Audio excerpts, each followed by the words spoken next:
اللہ تبارک و تعالی حضرت مولانا مفید صاحب کو بے حد جزائے خیر عطا فرمائیں۔ ہمارا آج کا یہ اجلاس جو منعقد ہوا ہے، کوئی بھی اجلاس جو منعقد ہوتا ہے تو اس کے لیے ضروری ہے کہ کوئی میر کارواں ہو، اس جلسے کو، اس اجتماع کو، اس مجلس کو سنبھالنے والی کوئی شخصیت ہو جس کی سرکردگی میں اور صدارت میں اس جلسے کا ابتدا ہو اور اس کا اختتام ہو۔ ہماری آج کی مجلس حضرت حاجی محمد اسحاق صاحب ہمارے درمیان تشریف فرما ہیں، جو حلقہ بہادرہ کے امیر تبلیغ بھی ہیں، تو آج کی صدارت کا صحرا، اس مجلس کی صدارت کا صحرا حضرت حاجی محمد اسحاق صاحب کے سر ہے۔ ہم نے ان سے اجازت طلب کی ہے تو مجھے امید ہے کہ تمام سامعین کرام اس کو شرف قبولیت سے اور اجازت سے نوازیں گے کہ حضرت حاجی صاحب کی سرپرستی میں ہمارا یہ پروگرام اختتام تک جو ہے چلتا رہے۔ حضرت سے میری گزارش ہے کہ وہ اس صدارت کو قبول فرمائیں اور ہم سب کے لیے شکریہ کا موقع عنایت فرمائیں۔ مجھے امید ہے کہ تمام سامعین کرام اس سے خوش بھی ہوں گے، کیونکہ آپ کی صدارت مسلم ہے اور آپ تبلیغ حلقہ کے اعتبار سے ذمہ دار بھی ہیں، اس اعتبار سے آپ کا یہ حق بھی ہے۔ بہرحال اب ہم اپنے پروگرام کو آگے بڑھاتے ہیں، لیکن اس سے پہلے جیسا کہ میں نے آپ حضرات کے سامنے پہلے بھی عرض کیا کہ ہمارا آج کا یہ اجتماع، آج کا یہ جلسہ ایک علمی اور دینی اجتماع ہے۔ ہمارے اس قصبے کے اندر ایک مدرسے کا سنگ بنیاد رکھا گیا ہے۔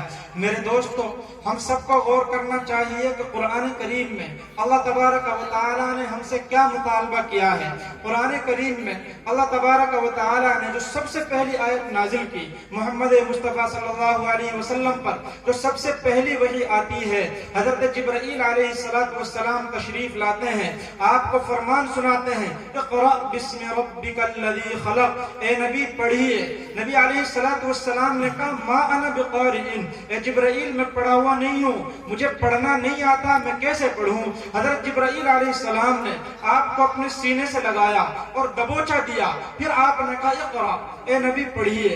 نبی علیہ السلام نے پھر کہا ما انا بقارئ، اے جبرائیل میں پڑھا ہوا نہیں ہوں۔ تیسری مرتبہ جبرائیل علیہ السلام نے پھر سینے سے لگایا اور سینے سے لگا کر آپ کو ایک دبوچا دیا اور پھر آپ نے یہی آیت پڑھی، اقرأ بسم ربک الذی خلق۔ اے نبی اس رب کے نام سے پڑھنا شروع کر دیجئے جس رب نے آپ کو پیدا کیا ہے۔ یہ سب سے پہلی وحی ہے، اللہ کا سب سے پہلا پیغام ہے۔ اس سے ہمیں کیا سبق ملتا ہے؟ ہمیں یہ سبق ملتا ہے کہ اللہ تبارک و تعالی تمام چیزوں سے پہلے، تمام عبادات سے پہلے، تمام احکام سے پہلے ہم سے اگر کوئی مطالبہ کرتا ہے تو وہ مطالبہ یہ ہے کہ تم تعلیم حاصل کرو، تم پڑھو۔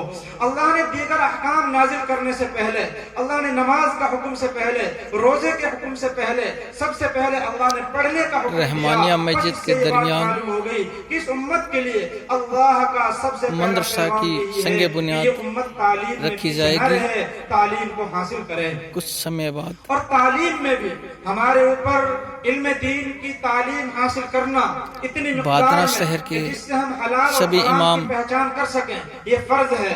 لیکن دنیا کی تعلیم سے منع نہیں کیا گیا، بلکہ ہمیں دنیا کی تعلیم حاصل کرنے کا بھی حکم ہے۔ چنانچہ ہمیں سبق ملتا ہے کہ اسلام میں جو سب سے پہلا غزوہ ہوا، سب سے پہلا جو معرکہ ہوا، وہ غزوہ بدر تھا۔ غزوہ بدر کے اندر مسلمانوں کو فتح نصیب ہوئی، کفار کو شکست ہوئی، 70 کو تحقیق کر دیا گیا، 70 کو قید کر لیا گیا۔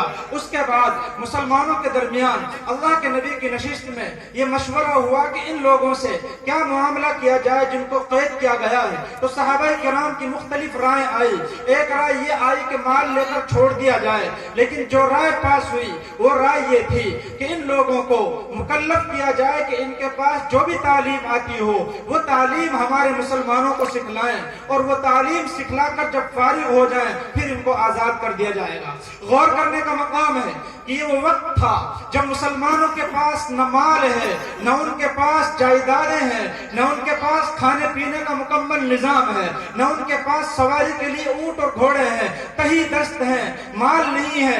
ایسے وقت میں بھی اگر اللہ کے نبی چاہتے ان کی رہائی کے بدلے بہت سارا مال کا مطالبہ کر سکتے تھے، لیکن میرے آقا صلی اللہ علیہ وسلم نے ان سے مال کا مطالبہ نہیں کیا، بلکہ آپ علیہ السلام نے صحابہ کرام کے مشورے سے یہ بات طے کی کہ ان لوگوں کو مکلف کیا جائے کہ مسلمانوں کو تعلیم سکھلائیں، اور جو تعلیم ان کو آتی ہو وہ ان کو سکھلائیں، سکھا کر فارغ ہو جائیں، پھر اس کے بعد ان کو آزاد کر دیا جائے گا۔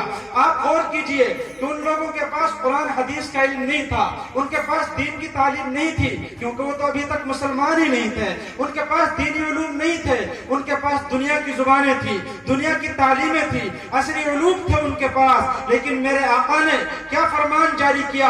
یہی فرمان جاری کیا کہ ان کو جو تعلیم دی آتی ہو، جو علوم ان کے پاس ہوں، وہی علوم ہمارے مسلمانوں کو سکھلائیں، اور اس کے بعد ان کو آزاد کر دیا جائے گا۔ چنانچہ یہ بات طے ہوئی کہ ایک آدمی 10 مسلمانوں کو تعلیم سکھلائے گا، اور اس کے بعد اس کی رہائی ہو جائے گی۔ آپ غور کیجئے کہ اللہ کے نبی علیہ السلام نے دین کی تعلیم کو دنیا کی تعلیم سے الگ نہیں کیا، بلکہ دونوں کو ساتھ جوڑ کر رکھا ہے۔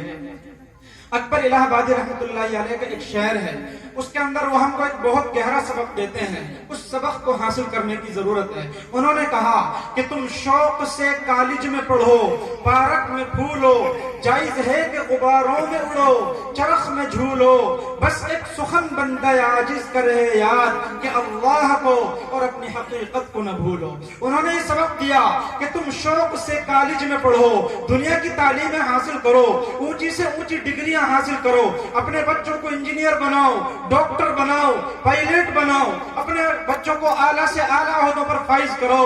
شریعت اس سے منع نہیں کرتی، شریعت تو اس کا مطالبہ کرتی ہے۔ میرے آقا صلی اللہ علیہ وسلم کی سیرت میں غور کیجئے، ہمارے آقا نے تو اس کا حکم دیا ہے، ہمارا دین تو اس کا مطالبہ کرتا ہے۔ آپ علیہ السلام کا واضح فرمان ہے۔ ایک واقعہ پیش آیا، مدینے کے پاس ایک بازار لگتا تھا، اس بازار کے اندر ایک مسلمان عورت تشریف لے جاتی ہے کچھ خریداری کرنے کے لیے، کسی غیر نے ان کے ساتھ بدتمیزی کی، اللہ کے نبی کے پاس یہ شکایت پہنچتی ہے، تو اللہ کے نبی علیہ السلام نے یہ فرمان جاری کر دیا کہ آج کے بعد کوئی مسلمان اس بازار کے اندر نہیں جائے گا جہاں ہماری عورتوں کی عزتوں سے کھلواڑ کیا جاتا ہو۔